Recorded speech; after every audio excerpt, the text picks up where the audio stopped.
Minnesota Vikings quarterback J.J. McCarthy has not had a good preseason. And there is one person out there that believes that the Minnesota Vikings could potentially cut J.J. McCarthy, saying that he may be, in quote, on the roster bubble. We're going to absolutely talk about that. We're also going to talk about the Chicago Bears shopping their defensive tackle, Javon Dexter. And then we're also going to talk about the SEC banning pro athletes for playing in their conference.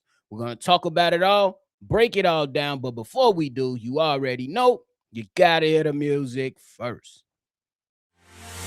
Welcome to your number one spot for all NFL news and content, NFL Central.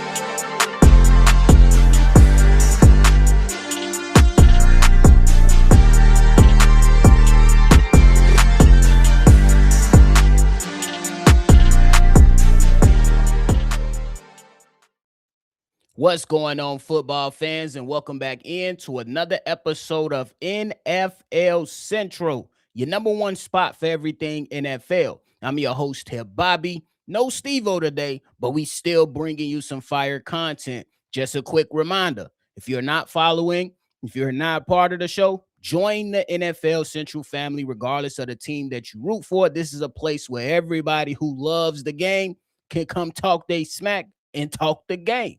Hit the like button and subscribe. But hey, there's some interesting things going on across all teams across the NFL. And I ran across something, a headliner that pretty much said, hey, J.J. McCarthy might be on the roster bubble in Minnesota. That is an interesting take to have, but it is something that could potentially be a possibility considering the Minnesota Vikings have 4 quarterbacks on their roster right now prior to cut down day, which happens this Sunday. According to Mike Florio of Pro Football Talk, after McCarthy and Carson Wentz split quarterback 2 reps at practice on Tuesday, he believes there is a real possibility that J.J. McCarthy could potentially be cut. He went on to say this, with Max Brosmer also on the roster, McCarthy could be in danger of not being on the roster by Sunday when the roster is reduced to 53. The Vikings undoubtedly will try to trade him since the balance of his 2026 pay and all of his 2027 compensation is fully guaranteed. The Vikings may have to pay a significant chunk of the money in order to facilitate a deal. End quote. So it's strange. It's kind of funny to me, though. You know what I'm saying? Because when you think about a guy like J.J. McCarthy, most of us knew already while he was entering the NFL, Michigan pretty much carried him. He didn't carry Michigan. J.J. McCarthy was surrounded by a really good defense and a heavy dosage of a run game that Coach Harbaugh at that particular moment in time at Michigan leaned on heavily. There were games to where McCarthy had single-digit pass attempts. So most of us that watched the NCAA and football more specifically, we already kind of knew that he didn't have the reps that many believe was necessary for him to be a really, really good quarterback in the NFL. Now, that does not mean he couldn't have developed, but once J.J. McCarthy got into the league, he suffered through an injury. Then he started last season. It was up and down, and then he suffered more injuries. And now with him going through that season and not really having a good, legitimate campaign last year, one had to ask the question at the end of that season, what do the Vikings do to get J.J. McCarthy in a better place? And what they elected to do was to go and get Kyler Murray. Do I personally see J.J. McCarthy on a roster bubble? I do not. I don't think anybody's trading for J.J. McCarthy. I don't think the Vikings are going to have any suitors unless they're giving up something along with J.J. McCarthy. If they could sit this whole thing out, I think that's a real possibility, because one thing that the Minnesota Vikings don't want to do is move off J.J. McCarthy without reassurance that Kyler Murray is the guy moving forward. Now, is this something that we can come back to later down as the season goes on, closer to the trade deadline? Absolutely. But you have no There's no guarantee right now that Kyler Murray is going to be the quarterback for the Minnesota Vikings after this season before games are played. So do I believe JJ McCarthy's on the roster bubble? No, I don't. Will I be surprised? I absolutely will be surprised if JJ McCarthy is cut on Sunday. That's because I don't think anyone's trading for him. And everyone knows if you're a smart guy, you're not going to sit there and trade for JJ McCarthy where teams know that you're not the most confident about having in your building right now. There's nothing that I'm going to give you. Maybe there's a world to where people threw it out of there to where Jim Harbaugh with the Los Angeles Chargers may consider having him as a backup. But I think that's a little far stretched to me. So ultimately, I don't think that JJ McCarthy will be cut from the Minnesota Vikings. I understand that they have Carson Wentz. They also have Max Brosmer.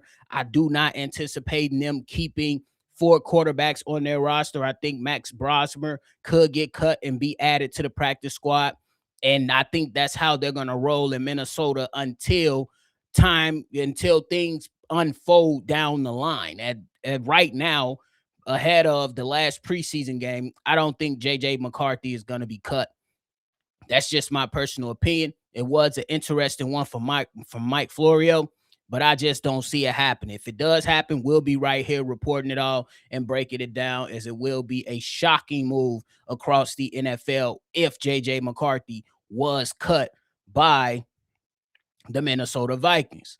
Now we're going to switch gears and we're going to talk about the Chicago Bears shopping around young defensive tackle Javon Dexter. And this is coming from NFL insider Jordan Schultz, who reported that the Chicago Bears, were listening to some calls regarding defensive tackle Javon Dexter. Javon Dexter is coming off basically a season where he had career highs. He tallied 44 tackles, had 6 tackles for loss, and a career high 6 sacks as a defensive tackle for the Chicago Bears. And he's a relatively healthy player. Obviously, Javon Dexter was drafted in Chicago under former head coach that I don't even really like talking about, Matt Eberflus. Now he's under defensive coordinator Dennis Allen, who may feel some type of way about Javon Dexter. And then there's another budding star in the eyes of the Chicago Bears coaching staff and newly rookie Jordan Vandenberg, who they really, really like. And while you think about some of these things in Chicago, you think about the money that they gave out to guys like Grady Jarrett, to guys like Deo and Dingbo, and things of that nature. And now this young rookie who's really surprising in training camp and in preseason, defensive tackle out of Georgia Tech, Jordan Vandenberg, one has to make a strong decision in Chicago. And GM for the Chicago Bears, Ryan Poles, is going to have to make a decision because this is the last year on Javon Dexter's contract. And they're going to have to make some tough decisions if they want to pay a guy like Javon Dexter, who, one, may not be the best fit under defensive coordinator Dennis Allen's system. And then it inflated defensive tackle market. At least that's what we seen last year. Do you want to pay him big time bucks? I think the Chicago Bears are making the right decision. Obviously, you don't want to see guys get traded for pennies on the dollar. But the Chicago Bears and GM Ryan Poles, I believe they're moving in the right direction to absolutely come to the table and say, hey, this is coming down the pike. Let's make a move now so we won't have to worry about this by the end of the season.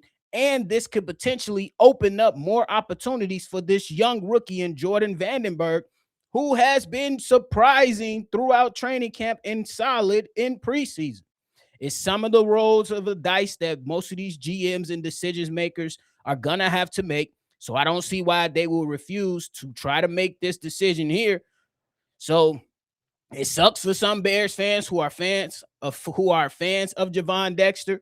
But at the same time, business is business. And most of the time, you rather move accordingly and move with a swift pace than to be stuck behind and not have so many answers by the end of everything, because we watch some of these football games, and y'all know who I root for.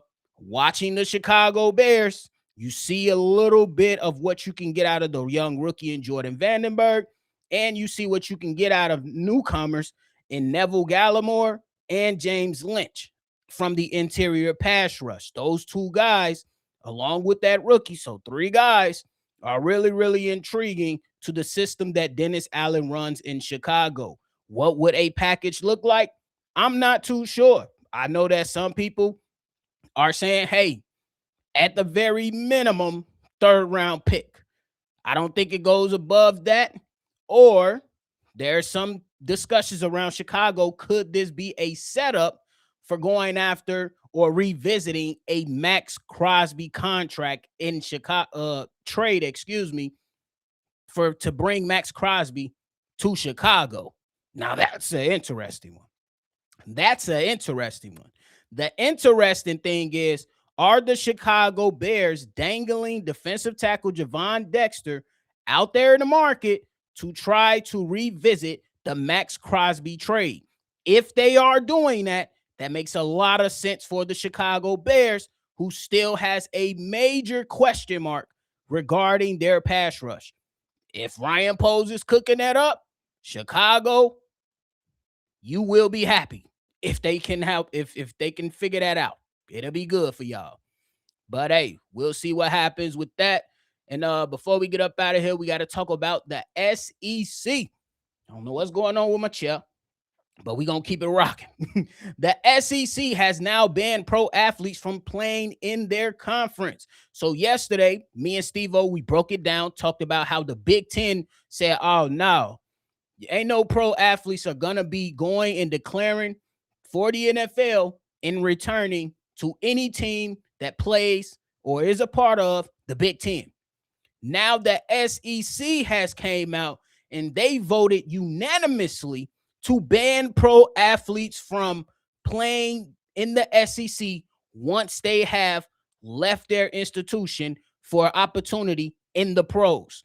And the SEC mapped out simple things. They said they're banning all players who won previously declared for the NFL, NBA, or WNBA draft and did not appropriately withdraw, signed a contract with the NFL or other professional football league, NBA, G League, or WNBA affiliate team, and been listed on an NFL or other professional leagues roster.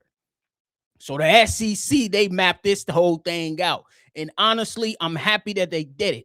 I talked a little smack about the SEC yesterday and like, bro, what are y'all doing? But the biggest question with the bans coming down from the college realm for some of these people who already returned, what are y'all going to do? Because some of these people already signed back with their institution that they were a part of or even moved on to new places. We had the tight end from the Cleveland Browns go and sign with LSU, him and his former head coach.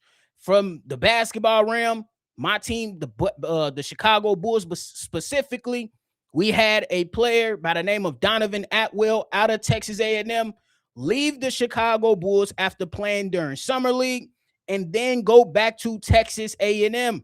What happens to those players is the biggest question of them all. Because if the Big Ten and the SEC tries to remove these players from their conferences after these bans have came out, you can guarantee there will be litigation. There will be litigation because these players have already returned back to their schools. And now y'all just passed this ban. It's going to get real, real sticky around this whole sports world if the SEC and the Big Ten removes those players that return back to a college or institution. I'm telling you, it's going to get wicked. It's going to get wicked. But I appreciate these conferences for saying that's enough of this. Ain't none of that. It was getting out of hand. It has gotten out of hand. And this is a way to put guardrails in place to say, hey, ma'am, sir, if you didn't make it to the big leagues and you declared and entered those drafts and you didn't make it, don't think we about to be your fallback plan. Go and work harder or go and do something else.